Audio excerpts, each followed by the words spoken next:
Hello दोस्तों। जो भी स्टूडेंट एसएससी सीजीएल जैसे एग्जाम की तैयारी करते हैं तो दोस्तों आप सभी को पता होगा कि एसएससी के अंदर काफ़ी सारी ऐसी पोस्ट होती है जिनके अंदर जिन विद्यार्थियों की आंखों में कलर ब्लाइंड की प्रॉब्लम होती है वो एलिजिबल नहीं होते हैं। किन स्टूडेंट को कलर ब्लाइंड की प्रॉब्लम होती है तो दोस्तों यहाँ पे अगर स्क्रीन पे काफ़ी सारे पैटर्न दिख रहे होंगे आपको। अगर आप इन पैटर्न को पहचान सकते हो, इनमें जो कुछ लिखा हुआ उसको अगर आप पढ़ सकते हो तो इसका मतलब आप एक नॉर्मल कैंडिडेट हो।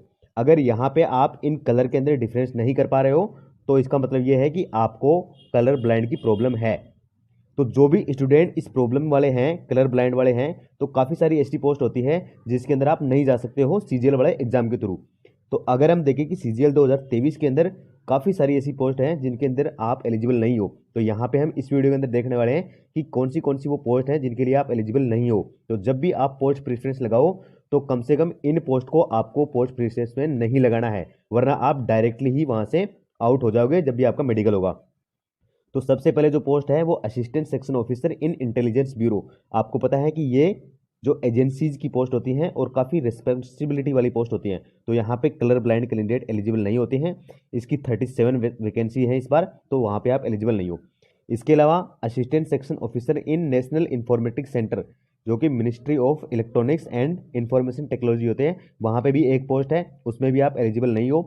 इसके अलावा मिनिस्ट्री ऑफ टूरिज्म के अंदर जो असिस्टेंट की पोस्ट होती है, या फिर जो सेंट्रल इंफॉर्मेशन कमीशन के अंदर जो असिस्टेंट की पोस्ट होती है, इन सभी के ऊपर भी आप एलिजिबल नहीं हो।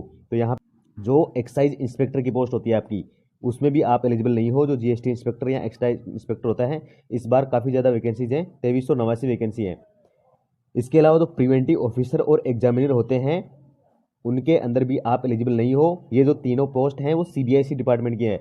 एक्साइज इंस्पेक्टर हो गया, प्रिवेंटिव ऑफिसर हो गया, या फिर एग्जामिनर, तीनों के अंदर ही आप एलिजिबल नहीं हो। और यहाँ पे आप देख रहे होंगे लगभग 2700 से 2800 वैकेंसी लगभग इस बार इन्हीं तीनों की है, तो यहाँ पे भी आप एलिजिबल नहीं हो। इसके अलावा जो एनफोर्समेंट डायरेक्टरेट होता है ईडी, उसके अंदर असिस्टेंट एनफोर्समेंट ऑफिसर की पोस्ट होती है, उसके अंदर भी आप एलिजिबल नहीं हो। इंडियन मेट्रोलॉजिकल जो डिपार्टमेंट होता है, यानी कि जो मौसम विभाग होता है मिनिस्ट्री ऑफ अर्थ साइंस के अंदर, जो भू विज्ञान वाला मंत्रालय है, वहाँ पे असिस्टेंट की पोस्ट होती है।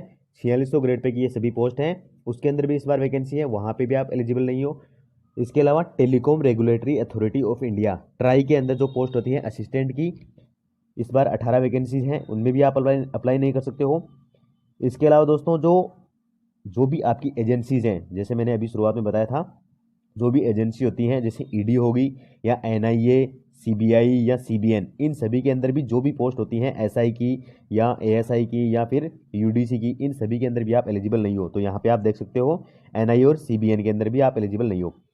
इसके अलावा दोस्तों एक जो पोस्ट होती है आपको पता है स्टेटिस्टिकल इन्वेस्टिगेटर ग्रेड सेकंड की पोस्ट होती है, उसके अंदर इस बार 86 वैकेंसी है, यहाँ पे भी आप एलिजिबल नहीं हो। इसके अलावा जो अपना जो जल शक्ति मंत्रालय है उसके अंदर जूनियर अकाउंटेंट की पोस्ट है 11, वो भी आप एलिजिबल नहीं हो। एसडब्ल्यू की पोस्ट होती है, आपको पता है सीजीएल 2022 से ही ये पोस्ट ऐड हुई थी, तो उसमें भी आप एलिजिबल नहीं हो। यूडीसी आईएमडी मैंने बताया कि जो इंडियन मेट्रोलॉजिकल डिपार्टमेंट है वही आपका, उसके अंदर आप भी एलिजिबल नहीं हो। इसके अलावा जो कृषि विभाग है उसके अंदर एसएसए की पोस्ट होती है, उस पर भी एलिजिबल नहीं हो। एटॉमिक एनर्जी वाला जो विभाग है उसके अंदर यूडीसी की पोस्ट होती है, इस बार 123 वैकेंसी है इसके अंदर, तो वहाँ पे भी आप एलिजिबल नहीं हो, आप देख सकते हो। इसके अलावा दोस्तों जो फूड एंड पब्लिक डिस्ट्रीब्यूशन का डिपार्टमेंट है उसके अंदर भी यूडीसी की पोस्ट है, वहाँ पे आप एलिजिबल नहीं हो। तो काफ़ी सारी पोस्ट मैंने आपको बताई है जिसके अंदर कलर ब्लाइंड वाले जो स्टूडेंट हैं वो एलिजिबल नहीं है।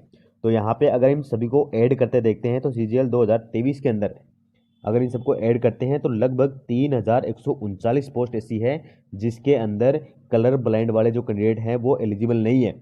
लेकिन दोस्तों फिर भी काफ़ी सारी ऐसी वैकेंसीज है जिसके अंदर आप एलिजिबल हो। यहाँ पे आप माइनस करके देखते हो तो 5301 पोस्ट यानी कि 5300 पोस्ट है जिन पे आप एलिजिबल हो। और ये पोस्ट है ना, जैसे डब्ल्यू की पोस्ट होगी, असिस्टेंट ऑडिट ऑफिसर होता है। इसके अलावा assistant section officer in CSS central secretary service, उसमें आप एलिजिबल हो। मिनिस्ट्री ऑफ एक्सटर्नल अफेयर्स विदेश मंत्रालय में जो पोस्ट होती है उसमें आप एलिजिबल हो। एएसओ रेलवे में आप एलिजिबल हो। और इसके अलावा जो इंस्पेक्टर की दो पोस्ट होती हैं, एक तो इनकम टैक्स इंस्पेक्टर, वहाँ पे कोई भी कलर ब्लाइंड का वहाँ पे क्राइटेरिया नहीं है, आप आराम से उसके अंदर एलिजिबल हो। इसके अलावा जो पोस्ट ऑफिस होते हैं उसके अंदर भी इंस्पेक्टर की पोस्ट होती है, उसके ऊपर आप एलिजिबल हो। दोनों ही 4600 ग्रेड पे एक पोस्ट है। ये सारी ही मैंने आपको बताई है। डब्ल्यू जो 4800 ग्रेड पे एक पोस्ट है और बाकी सारी 4600 ग्रेड पे एक पोस्ट है। इसके अलावा जैसे एएसओ इन ईसी जो इलेक्शन कमीशन होता है, वहाँ पे भी आप एलिजिबल हो।